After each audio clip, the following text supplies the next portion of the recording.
Notre siècle me semble dominé par une persistance de modes de pensée fondés sur le déterminisme historique.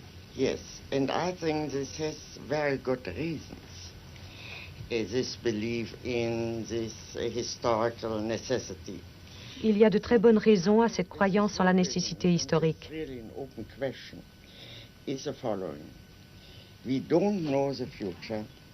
Nous ne connaissons pas l'avenir. Tout le monde agit en vue de l'avenir et personne ne sait ce qu'il fait parce que l'avenir se fait.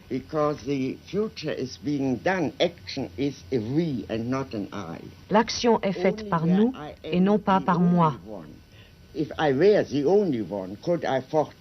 Ce n'est que lorsque j'agis seule, si j'étais la seule, que je pourrais prédire ce qui va se passer à la suite de mes actes.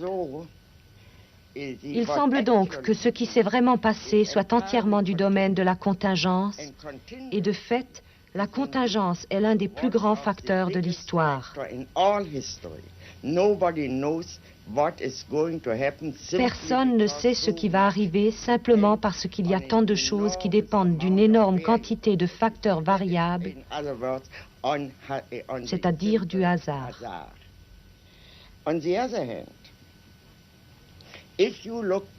Par contre, si l'on regarde l'histoire, rétrospectivement, on peut dire que l'histoire est logique.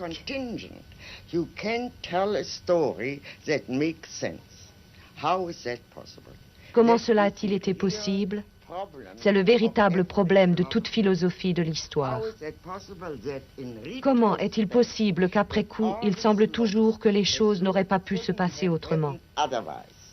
All the variables have disappeared and reality is of such an overwhelming. La réalité a un impact si puissant que nous ne pouvons pas prendre la peine d'envisager une variété infinie de possibilités.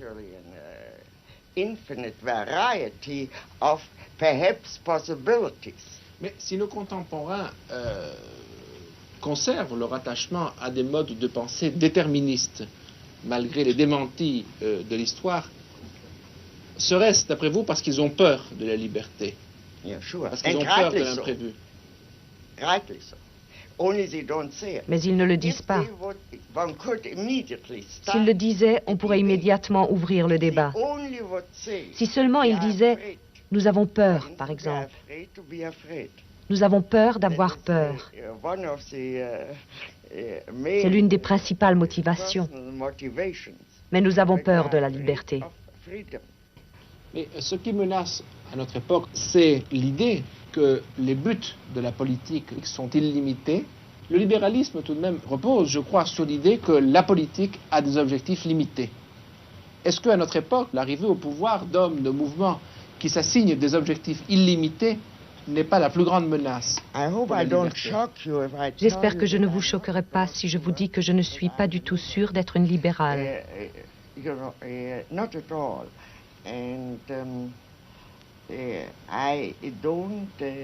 Je n'ai vraiment aucun credo en la matière.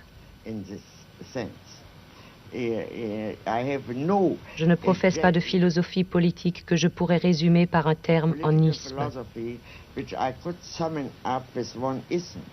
Certainement, mais c'est tout de même à l'intérieur des fondements de la pensée libérale, avec les emprunts à l'Antiquité, que se situe votre réflexion philosophique.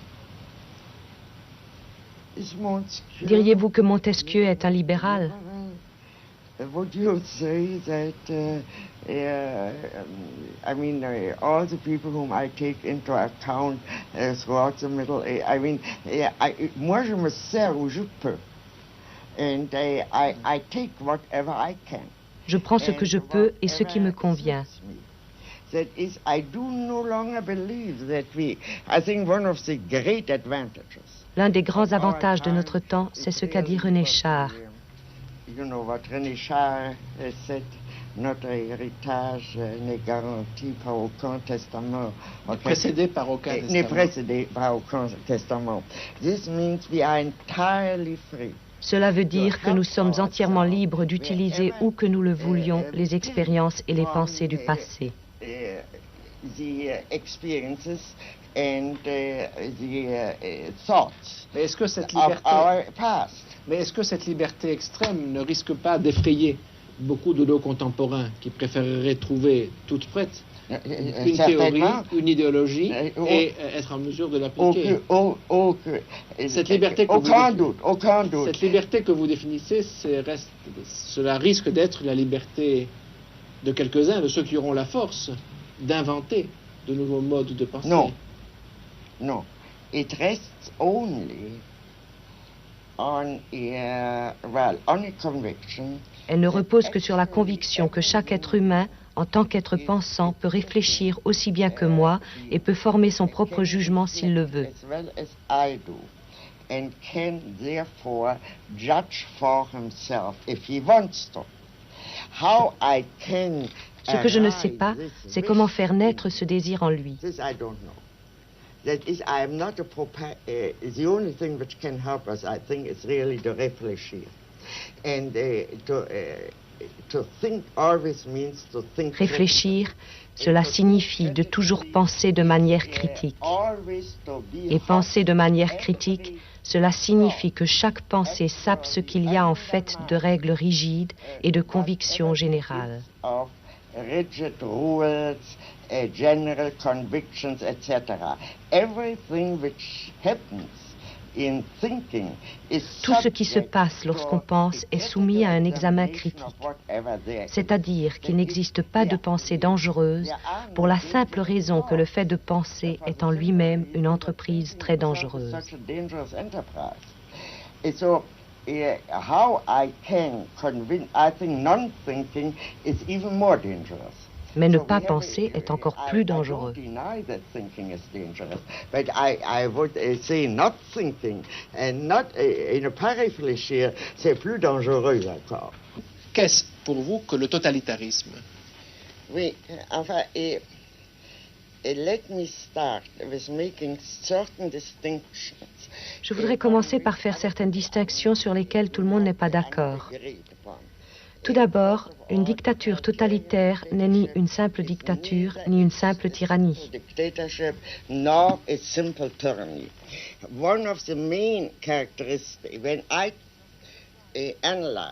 Lorsque je vois un système totalitaire, j'essaie de l'analyser comme une nouvelle forme de système politique inconnue auparavant. Pour cela, j'essaie d'énumérer ses caractéristiques principales.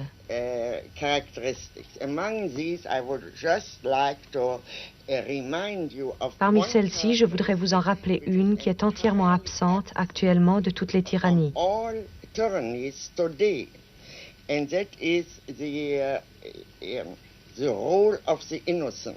Il s'agit du rôle des innocents, des victimes innocentes. Sous Staline, il n'était pas nécessaire de faire quoi que ce soit pour être déporté ou pour être exécuté.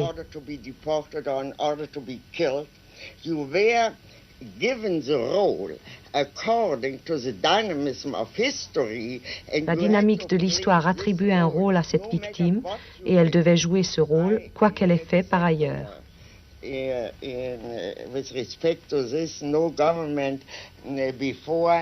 Auparavant, aucun gouvernement n'a tué des gens pour avoir dit oui.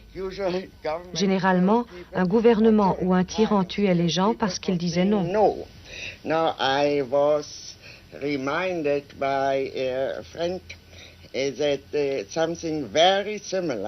Un de mes amis m'a rappelé qu'une idée très similaire avait été énoncée en Chine il y a plusieurs siècles.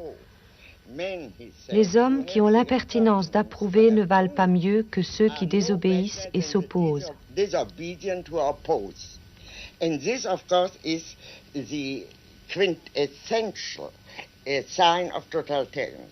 C'est là, bien évidemment, l'essence du totalitarisme. Le fait qu'il y ait une totale domination de l'homme par l'homme.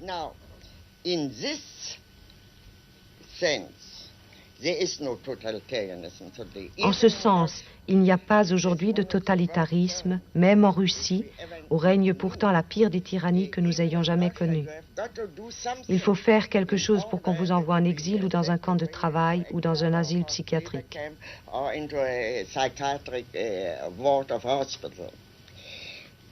Now, let's for a moment see what tyranny is. because after all, totalitarianism Les régimes totalitaires sont toujours nés lorsque la majorité des pays européens étaient déjà soumis à une dictature. of European governments were already under dictatorships. Dictatorships, if we take them in the original sense, La dictature, dans le sens original du concept et du mot, n'est pas une tyrannie, c'est une suspension temporaire des lois en cas d'urgence, généralement pendant une guerre ou une guerre civile. usually during a war or a civil war or such. But anyhow, the dictatorship La dictature est limitée dans le temps, and la tyrannie ne l'est pas.